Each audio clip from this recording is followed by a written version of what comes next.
во вид, ВМРО-ДПМН во рамките на своето политичко дејствување следните 30 дена ќе ги одбележи како месец на солидарноста.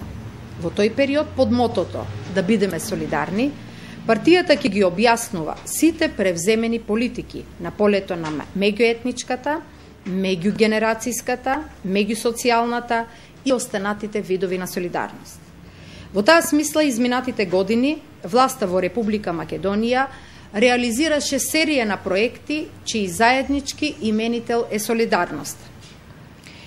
Започнавме активна демографска програма која вклучува финансиска помош за првородено дете, финансиско стимулирање за третородено дете, обезбедување минимална пензија за жени кои родиле и одгледале 4 или повеќе деца. Започната изработка на програмата за избор на посвоител по електронски пат. Понатаму, зголемен е и износот на еднократна парична помош на децата без родители и без родителска грижа, кои што доскоро беа 20.000 денари, а сега се 180.000 денари. Продолжува проектот на нови народни кујни, не само во урбаните, туку и во руралните општини. Отворено е пилот советувалиште во Центарот за социјални работи во Скопје за жртви на семејно насилство.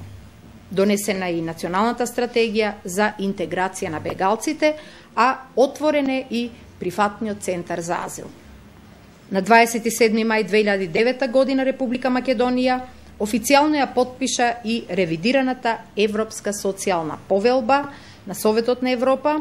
Република Македонија во март 2005 година ја ратификуваше Европската социјална повелба, со што се вброи во групата на 40 земји членки на Советот на Европа, кои досега ја имаат ратификувано Европската социјална повелба.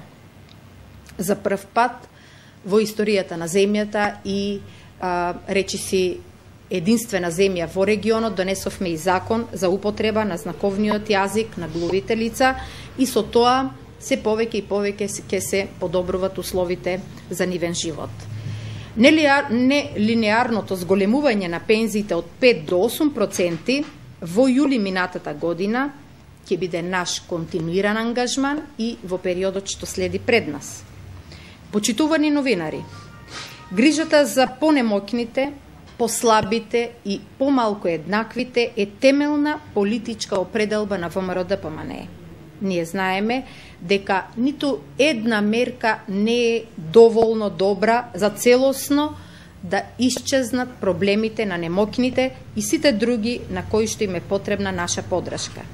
Меѓутоа, исто така свесни сме дека нашето општество нужно мора да се сврти кон изворните вредности. Затоа во следните 30 дена, во рамките на кампањата да бидеме солидарни, ќе се среќаваме со различни социјални слоеви, ќе разговараме на разни форуми и ќе превземаме соодветни иницијативи. На тој начин, веруваме дека ќе влијаеме и во насока на подигнување на одговорноста на оваа држава кон други значајни прашања кои им даваат човечка смисла на нашите активности.